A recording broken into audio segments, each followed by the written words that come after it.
They destroyed Venezuela. This is why, even though Venezuela has the largest reserves of oil, Iran is sending it fuel from the other side of the planet on ships, right? Because Venezuela can't refine the oil that it has. You can't even export it. Never mind refine it. Do you understand? Like, that's how dire the situation is. And then you know what the Americans do? And of course, their European allies help them. They steal those ships. They seize them and steal the oil and sell the oil like pirates. You know, you board a ship, you take the cargo, you sell it, and you make money from your thieving. That's what the U.S. is doing to make sure that people in Venezuela have nothing, right? And then they tell you, oh, but Maduro. Man, what you're doing doesn't even come close to what Maduro has done or whatever you're accusing him of. It's not even close. Sanctions are siege warfare. With the Iran nuclear deal, if the United States gets back in it, Iran could be free to export more than 500,000 barrels of oil a day, easing the global supply crunch and making up for some of the barrels that Russia is not selling. Iran also has roughly 100 million barrels in storage. When I saw that figure, I was like, they're not playing around, man. They mean business. And do you know what that means? Why does Iran have 100 million barrels in storage? Because the United States made sure they can't sell them, right? Despite all that China is getting from Iran and all the others that are circumventing the sanctions, can you imagine like how much revenue they've deprived the people of Iran of?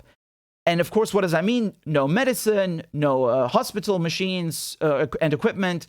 You have all sectors being screwed, right? People are complaining about $6 a gallon, and they rightfully should complain. But, imagine $9 a gallon in Yemen. Imagine everything being screwed, the agriculture, the industry, the services. So the United States has made no secret of what it's doing, and it's right here out in the open. And the fact that Venezuela and Iran are political liabilities, I mean, that's just really telling you something. And they say, quote, no president wants to remove the Revolutionary Guard of Iran from the terrorist list. What do you mean no? Listen, man, that was Trump's doing. So you don't have to be like Donald Trump. Unless everybody else in Washington is like Donald Trump, meaning everybody, Democrats, Republicans. And they are. Do you understand now?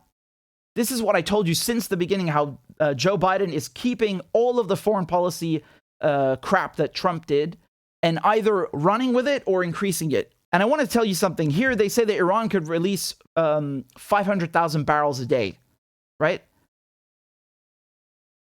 What are they doing? They're dragging their feet. They're stalling, right?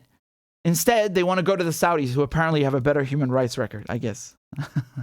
So let me show you something, man. Over here, the U.S. used to import around 200,000 barrels of crude a day from Russia. So that accounted for 3% in 2021. It's not much, right? It's not much in the bigger picture. But if that's 209,000 barrels a day, you do the math.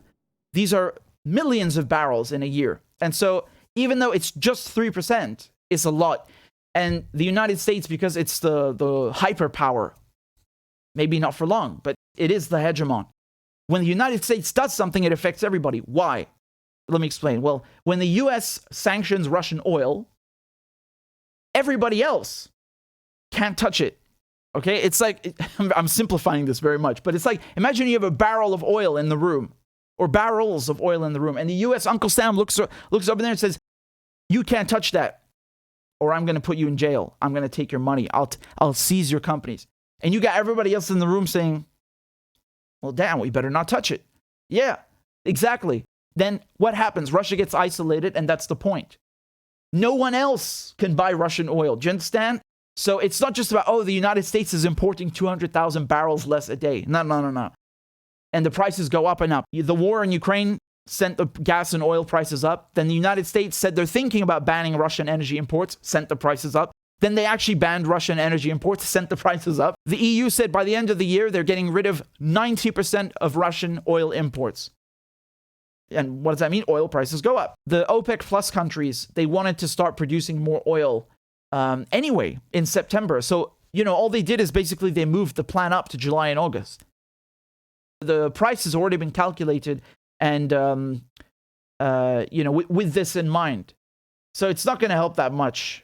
And it really makes you wonder if they're going to increase by 600 and what is it, 650,000 barrels a day.